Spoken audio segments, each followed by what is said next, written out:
E amanhã, o Copom, o Comitê de Política Monetária Nacional, vai se reunir para tratar da taxa de juros, da taxa Selic, a famosa Selic Meta, aquela que o Copom determina a taxa a cada 45 dias. Vai subir? Vai subir. Fica aqui e vamos ver isso aí. Alípio Teroz Neto, mais uma vez, falando para o canal Imposto de Renda Nacional, que você sabe tudo sobre, fica sabendo de tudo sobre tributação, imposto, finanças e muito mais. Se inscreva aqui no canal, aproveita que está de graça, a melhor opção de investimentos pode fazer hoje. Vamos falar rapidamente do Copom, mais uma vez, a cada um mês e meio ele se reúne para dar mais notícias. Vou falar dessa taxa de juros aí, né, cara, que tá meio absurda, né, tá meio completamente fora da realidade. Qual é a lógica da taxa Selic? Como é que funciona? O que é a Selic Meta? Vamos fazer a introdução aqui no bom sentido. A Selic Meta é uma taxa que o Banco Central, através do Copom, determina que vai ser a taxa esperada máxima aí das transações, a transação interbancária, é a taxa básica da economia. Ela, obviamente, todos os juros que a gente paga ao longo de nossas vidas, em financiamentos, em empréstimos, parcelamentos, qualquer coisa que paga juros, tem como base a taxa Selic. Ou seja, a Selic é o mínimo de juros que vai ser cobrado em uma relação, porque os bancos pegam empréstimo com o Banco Central entre eles, com a taxa Selic como base. Ou seja, o banco vai pegar lá um empréstimo junto ao outro, qual vai ser a taxa de juros? Vai ser a taxa Selic. Vai pegar um empréstimo com o Banco Central, vai ser a taxa Selic, vai ser o que ele vai pagar de juros. Anual, né, quebrado lá mensal. Então, basicamente é isso. Por isso, o valor percentual dessa taxa Selic, ela é muito importante para a economia. Por quê? Todos os investimentos, que são feitos a prazo, eles vão ter como base a taxa Selic. Então, quanto maior a taxa Selic, se você pegar um empréstimo para fazer um investimento, quanto maior a taxa Selic, maior vai ser o custo desse dinheiro, maior vai ser o custo do investimento no Brasil. Você pega um dinheiro emprestado para fazer um investimento, quanto maior os juros, mais você vai pagar de custo de empréstimo. E exatamente com base nisso é que eu critico essa visão da Selic para combater a inflação. Eu fui pesquisando aqui o histórico da taxa Selic e eu não vi, assim, não consigo... pode ser um erro meu, né? Mas pode ser que eu esteja equivocado, não estou conseguindo ler direito os números, mas não há uma relação muito clara no histórico do valor da taxa Selic com a desaceleração da inflação. Pelo menos nos últimos 5 anos não tem claramente essa relação. Ainda mais que tivemos, no 2020 para cá, questão da crise sanitária, nós podemos ver isso aqui daqui a pouquinho, mas eu vou mostrar que não tem muita relação, não dá para você perceber uma relação muito clara nessa dualidade entre a taxa Selic e os índices de inflação. O que nós temos é que amanhã, e a partir de amanhã, terça-feira, e também na quarta, 19, o comitê vai se reunir e a tendência que já foi divulgada aqui, é igual o julgamento, de STJD, Antes da reunião a gente já sabe o que vai acontecer. Meio esquisito isso, É complicado isso. O juro deve aumentar, hoje está em 13,25%, deve aumentar para 14%, um ponto percentual, um aumento bem grande. Só para a gente ter uma ideia, vamos fazer uma comparação aqui, rapidamente. A taxa de juros na Alemanha, hoje. A taxa de juros na Alemanha é de 2,9% ao ano. 2,9% ao ano. No Brasil, vai para 14%. A inflação na Alemanha, sabe quanto é? 2,3% foi em fevereiro. Informação agora do Trading Economics. 2,3% com a taxa de juros aí de 2,9%. E o Brasil aí com a inflação 2024 a 4,83%, está com essa taxa de juros aí exorbitante, A inflação não é exatamente o maior problema da economia. O maior problema da economia é ter a população ter capacidade de poder se alimentar, se vestir, de ter saúde, de ter educação. Essa é a principal função da economia. Só que algumas pessoas parecem que têm uma visão diferente, né? Acho que a economia, o principal fator da economia é dar dinheiro para quem já tem dinheiro, né? E é por isso que a taxa Selic está alta. A taxa Selic está alta não é para combater a inflação, e sim para remunerar os investidores dos títulos públicos com base na Selic, principalmente o Tesouro Selic, títulos da dívida pública brasileira, título do Tesouro, o Tesouro Selic, é para isso que ela está alta. Podemos ver aqui, vamos ver rapidamente, tá? Bota na tela aí, bota na tela. Cadê você? Ó, taxa Selic, ó. Vê a Selic aí, de 2019 para cá. Claro que tivemos nesse período crise sanitária, etc. Mas olha só, 2019. A taxa Selic, em dezembro, 11 de 12 de 2019, aqui, ó, a taxa estava 4,5%. Vamos ver a inflação nesse mesmo período? Vamos ver a inflação nesse mesmo período. Aqui, a inflação medida pelo IPCA no mesmo período de tempo que estava o juros a 4,5%, a inflação está aqui, ó, 2019, dezembro de 2019, 1,5%, 1,15% ao mês. E a inflação vai aqui, ó, seguindo nesse patamar em todo 2020, apesar da crise sanitária. E nós vemos aqui, ó, que exatamente no momento lá que teve que fechar tudo, todo mundo ficar em casa, que olha como é que a inflação caiu. Óbvio, isso aí tem a ver com a taxa de juros? Não, óbvio que não. Tem a ver com o fato que as pessoas não estavam saindo na rua para consumir e, obviamente, para vender, os vendedores tiveram que baratear os preços. Senão não iam vender, porque não tinha ninguém comprando. Tá? É uma coisa bem simples. E aí, quando, né, no final do ano, quando mais pessoas começaram a ir para as ruas, é normal que, né, no final do ano, principalmente, né, a tendência é sempre que dezembro tenha um pouco mais de inflação, porque é Natal, as pessoas compram mais, tem a Black Fraud, né, que fala que caiu o preço e não caiu nada, tudo isso aí. Então a tendência é que geralmente suba mesmo no final do ano um pouco mais do que no restante da temporada, né? Os preços em dezembro geralmente são um pouco mais altos. Mas aí em 2021, o pessoal saindo mais de casa, obviamente a inflação disparou, principalmente aqui a partir do segundo semestre, a inflação deu uma disparada aqui em 2021 e terminou o ano a 10,6%. Tá? Em 2022 ela manteve ali o patamar ali 5,7%, e aí só que o problema é o seguinte, a Selic começou a disparar.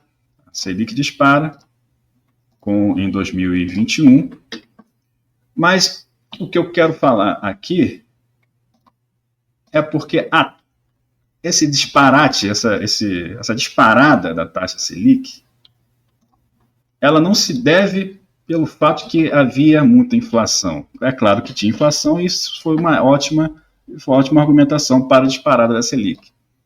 A Selic em 2022, cadê? 2021, na verdade, começou a subir desesperadamente, junto com a inflação. De 2, começou o ano a 2%, né?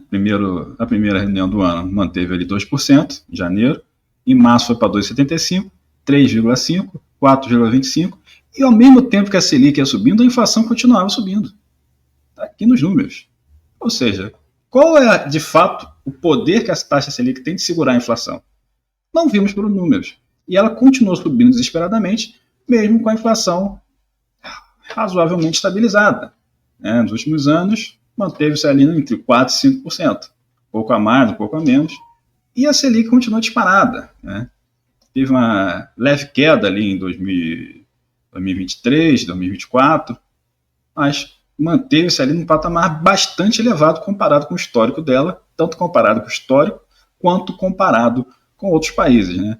Enquanto aí a Europa tem em média aí uma taxa de juros de 4%, 5%, o Brasil está quase 3 vezes isso. Né? Ou se for considerar 4%, está mais de 3 vezes isso. Né? Quase 3 vezes 5%. Quase 3 vezes mais do que as maiores taxas de juros da Europa. Né?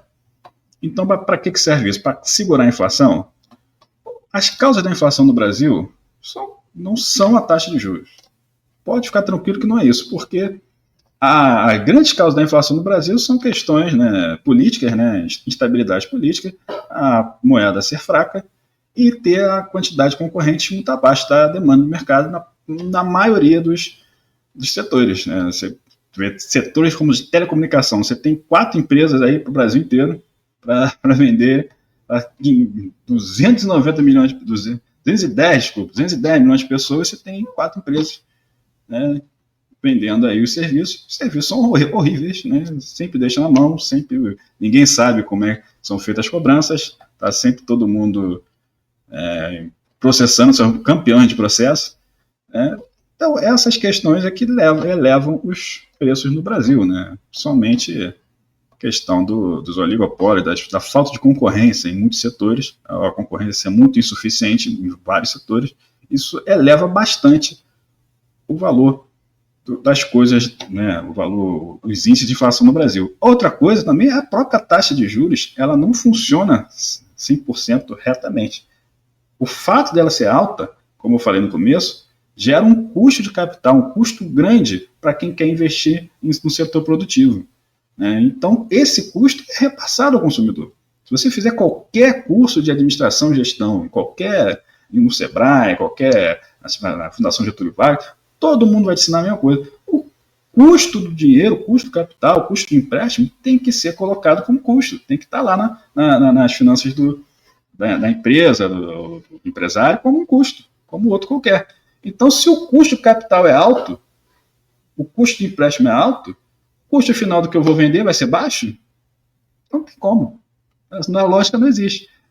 Aí você tira, né? Aí a lógica que se emprega é que se tire o investimento, né, da produtividade, do capital produtivo, e investe no capital especulativo, ou seja, você vai investir e comprar mais títulos do Tesouro, porque você tem dinheiro para investir. Você vai investir em quê? Em fazer uma empresa que te dá trabalho, que te dá custos, que te coloca em risco de ser processado, em risco de se envolver com corrupção, ou você vai investir num negócio que você vai pegar um dinheiro ali, você vai saber quanto você vai ganhar, vai botar um dinheiro ali hoje, daqui a um ano você vai ganhar X, está lá marcado, você fica em casa olhando para o teto. É óbvio que você vai fazer a segunda opção, né? A maioria faz a segunda opção. Então, isso ainda resulta em mais concentração, né, de mercado, gerando menos concorrência e, obviamente, vai, ao longo do tempo, gerar mais inflação.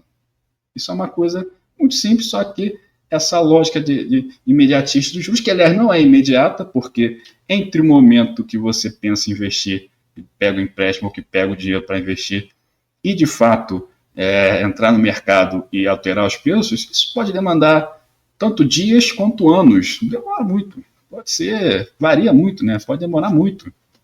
Então, você não tem como fazer essa relação, acionar essa relação assertivamente, tão objetivamente assim. É uma coisa difícil de você verificar. Como mostrei aqui, né, não tem muito essa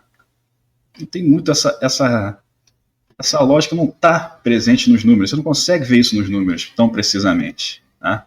Ficou bem claro aqui. Inclusive tem o gráfico, né? Ó, a Selic, a inflação na IPCA foi variando, né, ano passado, veio subindo, só em agosto ele deu uma queda, né, e isso não se reflete através não é relacionado às taxas de juros. Por exemplo, a reunião do Copom de julho manteve a taxa em 10,5% de 2024, julho. A inflação em agosto continuou, foi baixa. Aí teve a deflação, né, segundo o IPCA. Só que aí,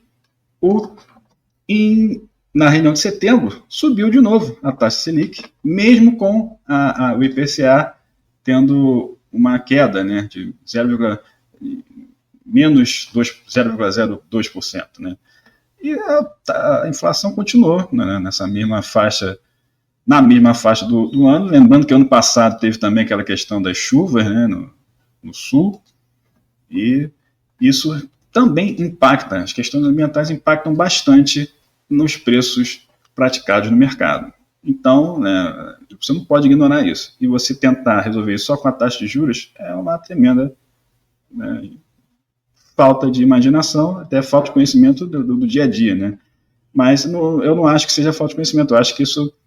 eu tenho absoluta certeza que isso é feito né, com o objetivo de remunerar capital de quem investe em institutos da dívida pública. Isso aí não tem prática, não se pratica, não se tem uma visão de resultado prático dessas medidas. Não tem.